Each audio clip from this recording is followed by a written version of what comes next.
Yippee-ki-yay movie lovers, I'm Jan, and in this video I'm revealing all the super cool Easter eggs and details hidden in We Can Be Heroes, Netflix's Sharkboy and Lavagirl sequel, including a secret cameo from the real original Sharkboy. Just before we begin, many thanks to the sponsor of this video, Raid Shadow Legends. Obviously, spoilers ahead, so take care.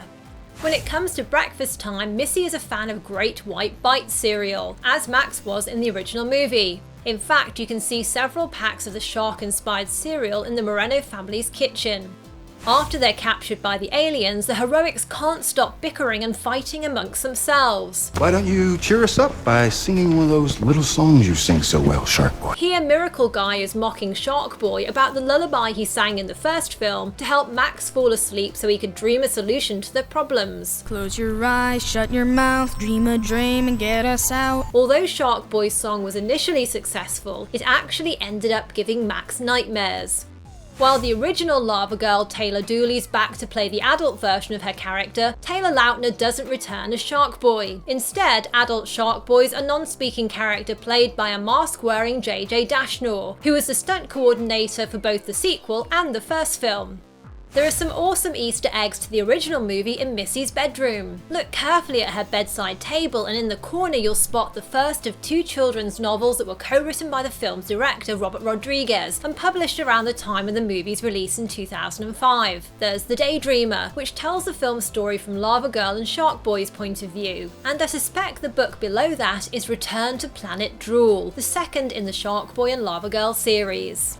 Also on Missy's nightstand is her heroics-themed alarm clock, and a fun detail here is that while the other superheroes are doing the hard work of holding up the clock, Miracle Guy is just standing there posing, which, given that he stops to take a photo during the alien invasion at the start of the movie, seems like a perfect reflection of reality. Selfie for my socials while I stop this thing.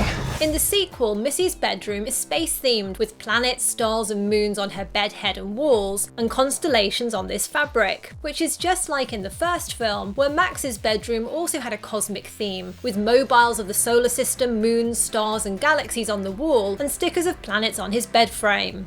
And both lead characters also wear space-themed pajamas. Max has planets on his, while Missy has stars on hers, and she also has stars on the black trousers she wears throughout the film.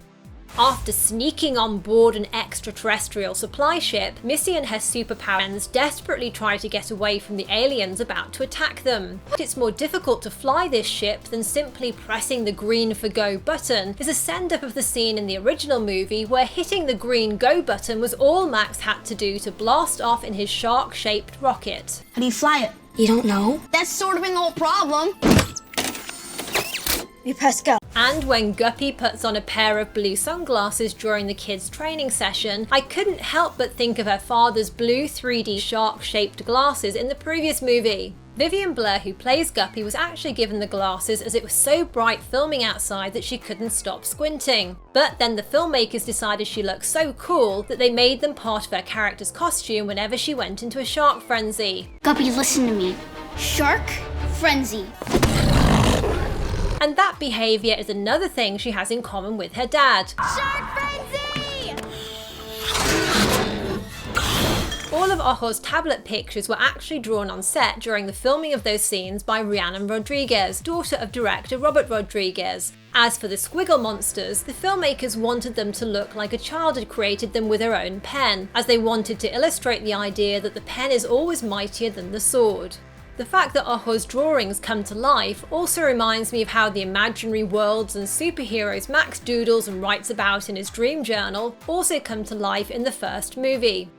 When Guppy demonstrates her powers for Missy, the pint-sized superhero takes a gulp of water, then spits out a liquid shark, which she moves into a position that's a clear hat tip to the theatrical poster for the 1975 shark-infested blockbuster Jaws.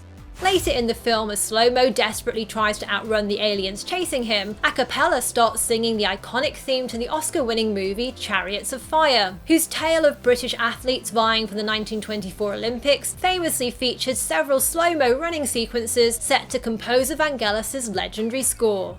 By the way, in order to give Capella's voice an extra otherworldly effect, Adios. When she sings the higher notes, the filmmakers blended together the voice of actress Lotus Blossom, who plays a cappella, with the voice of American Idol singer Haley Reinhart, who plays her mother Mrs. Vox.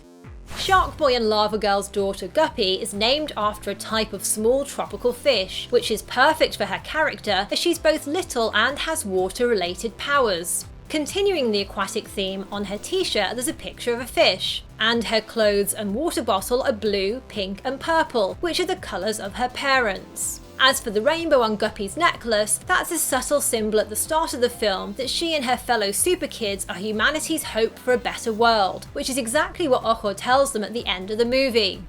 While Missy's starry clothing is a shout out to the first movie, it also reflects the fact she's the real star of the new team, as without her inspiring them to work together, they'd be in the same mess as their bickering parents. But Missy's not only at the heart of the new heroics, she's also a character with a lot of heart, which could be why the film's costume designer chose to put some subtle little hearts on her outfit, from her t-shirt to her heart-shaped necklace.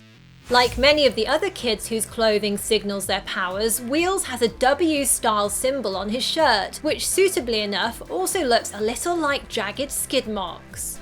Taylor Lautner may have skipped the sequel, but two of the other original Sharkboys do return. Look out for the pilot of the helicopter during the heroics' big battle scene. You okay, Sharkboy? That pilot is Racer Rodriguez, who played a young Sharkboy in the previous film. In fact, Racer truly is the original Sharkboy, because as a 7-year-old child, he actually created the character of Sharkboy when he was playing a game of Fish vs Shark with his dad, Robert Rodriguez, in the family pool.